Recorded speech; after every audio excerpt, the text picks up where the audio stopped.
కమల వికాసం జరగబోతుందా హుజురాబాద్లో? విశ్వాసంతో చెప్తున్నాను, విజయం భారతీయ జనతా పార్టీది. అతి విశ్వాసం కాదు, పూర్తి విశ్వాసంతో ప్రజలు ఈటలతోటి అనుబంధం ఏర్పాటు చేసుకున్నారు. ఆ యొక్క అనుబంధమే పూర్తిగా ఆరోగ్యదాయకంగా విజయాన్ని చేకూర్చడం కోసం ప్రజలు 30వ తారీఖు కోసం ఎదురు చూస్తున్నారు. ఇప్పటివరకు మీరు చాలా ఎలక్షన్స్ చూసుంటారు. ఆ ఎలక్షన్స్కి ఎలక్షన్స్ని తేడా ఏ విధంగా చెప్పలేదు? దాదాపుగా నేను 40 పైన ఎలక్షన్లు ప్రత్యక్షంగా పాల్గొన్నాను. నేను స్వయంగా 7 సార్లు అభ్యర్థిగా నేను పోటీ చేసినాను, గెలిచినాను.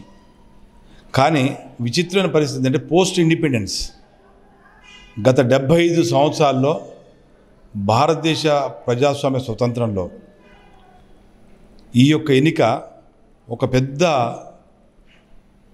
విచారించే ఒక విషయం. ఆర్థికంగా లావాదేవీలు అధికంగా భారము ఇది ఈ యొక్క ఎన్నికల్లో స్పష్టంగా కనపడుతున్నది.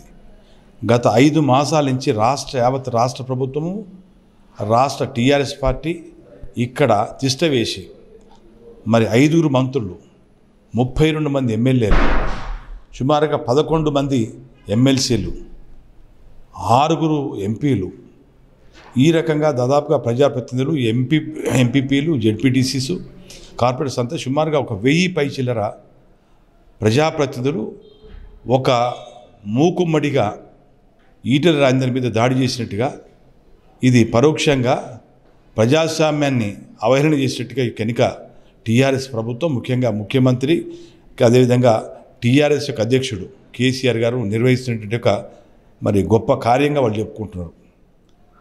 అబద్ధాల నిజమనేటువంటి పక్క పెడితే విశ్వసిస్తే అన్నిటికంటే గొప్పది ప్రజాస్వామ్యంలో.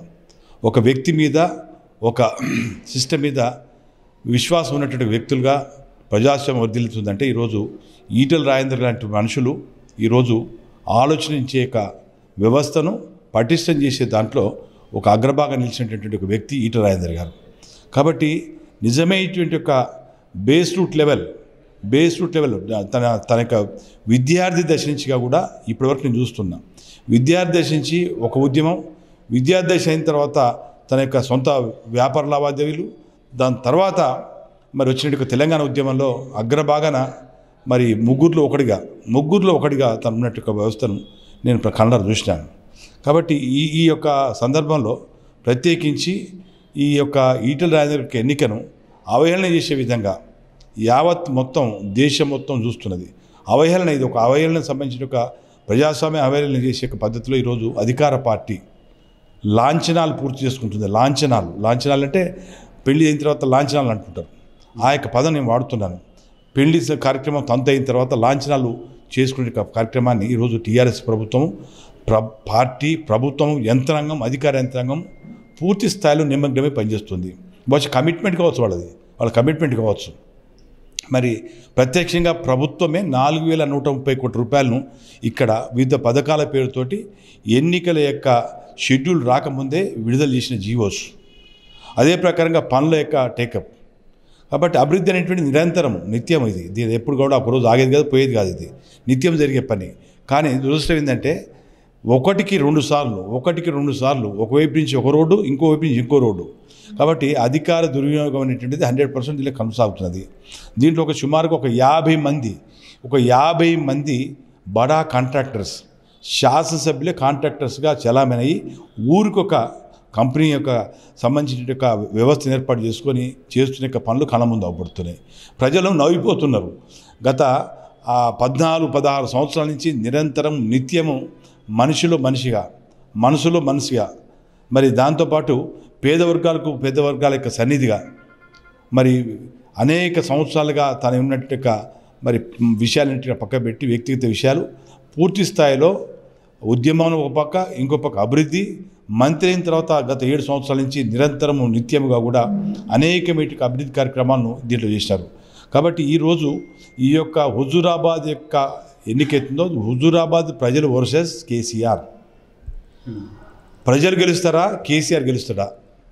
హుజూరాబాద్ ప్రజలు గెలుస్తారా, కేసీఆర్ గెలుస్తాడా అనేటువంటిది. హుజూరాబాద్ ప్రజలంటే ఒక ప్రతినిధి, హుజూరాబాద్ ప్రజలకు కేసీఆర్ గారు ప్రతినిధి కాదు, హుజూరాబాద్ ప్రజలకు ఈటెల రాజేందర్ గారు ప్రతినిధి. కాబట్టి ఈటెల రాజేందర్ యొక్క పార్టిసిపేషన్ అవుతుందో అమోఘమైనటువంటి విషయం. కాబట్టి నేను తను చేపట్టిన పాదయాత్రలో దాదాపుగా 11 రోజులు పాదయాత్ర చేస్తే 9 రోజుల పాటు పూర్తి సమయం ఇచ్చి నేను దాన్ని పార్టిసిపేట్ చేశాను. ఎక్కడ చిన్న ఆరోపణ, ఎక్కడ చిన్న అర్జీ, చిన్న కాగితం ఇచ్చిన పరిస్థితి లేదు. కాబట్టి నూతనంగా మళ్ళీ ఈ యొక్క కాన్స్టిట్యున్సీ డెవలప్ చేస్తాం చేయలేని యొక్క ఆరోపణలు హరీష్ రావు చేస్తుండు. హరీష్ రావు చాలా పెద్ద మనిషి, బహుశా ఆర్థిక శాఖ మనిషి, చాలా పెద్ద మనిషి, బాగా డబ్బులు ఉన్నటువంటి ఒక మనిషి. డబ్బులు అంటే అధికారంలో ఉన్నాడు కాబట్టి, మంత్రి కాబట్టి డబ్బులు ఎక్కడ కావాల్సిన అక్కడ కేటాయించే అవకాశం ఆయనకు ఉంటుంది. సహజం అది, ఏ ప్రభుత్వంలో ఎవరున్నప్పుడు కూడా ఆర్థిక మంత్రి ఏమంటారంటే ఇంకో మాట మాట్లాడుతుంది ఏంటంటే ప్రతిపక్షంలో ఉంటే అభివృద్ధి కాదు, ప్రతిపక్షంలో ఉంటే అభివృద్ధి చేయలేదని చెప్తున్నాడు. అంటే ప్రజాస్వామ్యాన్ని ఏ విధంగా హవలన చేస్తున్నారు, అధికారాన్ని ఏ విధంగా దుర్వినియోగం చేయొచ్చు అనే విషయాన్ని మనం ప్రత్యక్షంగా చూసే పరిస్థితి ఏర్పడుతుంది. కాబట్టి ఈ అన్నింటినీ కూడా చూసిన తర్వాత ఈ యొక్క ఎన్నికను పూర్తిగా తనకు అదుపులో పెట్టుకొని ఆజ్ఞలతోటి నడిపించే ఒక వ్యవస్థను ఏర్పాటు చేస్తే కేంద్ర ఎన్నికల సంఘం ప్రత్యక్షంగా కలగజేసుకొని కొంతమంది అధికారులను పక్కన పెట్టే యొక్క పరిస్థితి కనపడదు.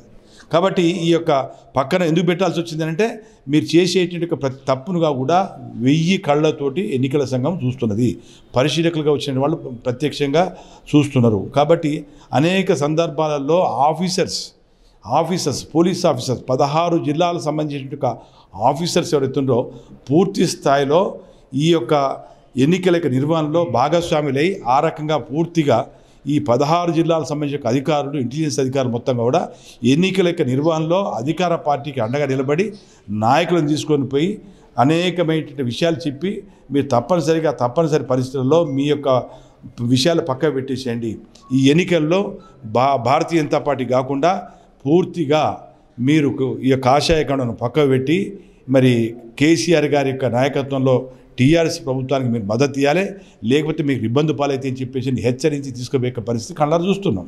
కాబట్టి వీటన్ని చూసిన తర్వాత ఎన్నికల సంఘం తప్పనిసరిగా నిర్ణయం తీసుకోవాల్సి వచ్చింది. కాబట్టి క్షమార్హత లేదు, దీనికి క్షమాపణ చెప్పే పరిస్థితి లేదు, క్షమాపణ లేదు, శిక్ష ఇది. ఒక ఆఫీసర్ అక్కడి నుంచి బలి చేయడం అంటే నువ్వు తప్పు చేసిన కాబట్టి నువ్వు శిక్షించే అధికారము ఎన్నికల సంఘానికి ఉంది. కాబట్టి ఆ యొక్క ఎన్నికల సంఘం పూర్తిగా తనకు ఆధీనం తీసుకొని చేస్తుంది. ఇది ఒక మంచి పరిణామం, ఇది ప్రజాస్వామ్యంలో ఒక గుడ్ హెల్త్, మంచి ఆరోగ్యకరమైన విషయం ఇది. కాబట్టి భారతీయ జనతా పార్టీ ఈటెల రాజేందర్ గారు పేదలకు ప్రతినిధి, భారతీయ జనతా పార్టీ పేదలకు ఒక అండగా పూర్తి స్థాయిలో నిమగ్నమై నరేంద్ర మోడీ గారి యొక్క నాయకత్వంలో ఒక మంచి ప్రభుత్వం కేంద్రంలో నడుస్తున్నది. భారతీయ జనతా పార్టీ యొక్క పూర్తి కార్యక్రమాలు నిమగ్నమై యావత్ దేశం మొత్తం మీద కూడా విజయవంతంగా అవుతుంది. ఏ రకమైనటువంటి చిన్న ఆరోపణ కానీ, ఏ రకమైనటువంటి చిన్న పొరపాటు కానీ కేంద్ర ప్రభుత్వం మీద కానీ, కేంద్ర మంత్రివర్గం మీద కానీ, కేసీఆర్ మీద కానీ, నరేంద్ర మోడీ గారి మీద కానీ ఏ విధంగా అయితే ఉందో అదే పరిస్థితి ఇక్కడ కూడా రావాలంటే భారతీయ జనతా పార్టీ ఈ రాష్ట్రంలో కూడా ప్రభుత్వం ఏర్పడి తీరాలి. ఈ యొక్క ఎన్నిక ఫలితమవుతుందో యావత్ తెలంగాణ ప్రజలకు ఒక ఆశాకిరణంగా ఉంటుంది. ప్రజాస్వామ్యవాదులకు ఒక ప్రధానమైనటువంటి ఒక విషయంలో అండగా ఉండే విషయాన్ని భారతీయ జనతా పార్టీ స్పష్టం చేయబోతుంది. అది ప్రజలు కోరుకుంటున్నారు. ప్రజలకు మీ మాటగా ఏం చెప్తారు? ముఖ్యంగా నేను ఇంతకుముందు చెప్పాను, హుజూరాబాద్ ప్రజలు ఒక శక్తివంతమైనటువంటి యొక్క వీరోచితమైనటువంటి యొక్క విప్లవాత్మకమైన ఆలోచన చేసేటువంటి యొక్క ప్రజాస్వామ్యవాదులు, ప్రజాస్వామ్యాన్ని విశ్వసించి అనేక మందిని చూసినారు ఇక్కడ. కాబట్టి అనేక మంది పెద్ద తలకాయలు చూసినారు. కాబట్టి వాళ్లకు తనకు ఉన్న డిఫరెన్స్ను మిగతా వాళ్లకును ఈటెల గారికి ఉన్న డిఫరెన్స్ను కూడా గమనించినారు. కాబట్టి ఈటెలకు గత 16 సంవత్సరాల నుంచి నిరంతరంగా ఆప్యాయతతోటి, ప్రేమతోటి సహాయకంగా ఉండేటువంటి ఈటెలను విజయవంతం చేసడం కోసం యావత్ హుజూరాబాద్ ప్రజలంతా కూడా భారతీయ జనతా పార్టీకి, ఈటెల రాజేందర్ గారికి, ముఖ్యంగా నరేంద్ర మోడీ గారు చేపట్టే అనేక కార్యక్రమాలకు మీరు అండగా ఉంటారని చెప్పేసి ఈ సందర్భంగా ఒక విశేషమైనటువంటి యొక్క కృషి ద్వారా ఈ యొక్క ఎన్నిక మీరు గట్టెక్కించాలి. ఒక భారీ విజయానికి, భారీ ప్రజాస్వామ్య విజయానికే, భారీ విజయం నేను ఈటెల రాజేందర్ కాదు, ప్రజాస్వామ్య విలువలను కట్టబెట్టేందుకోసం ఉండాలని చెప్పేసి నేను కోరుకుంటున్నాను.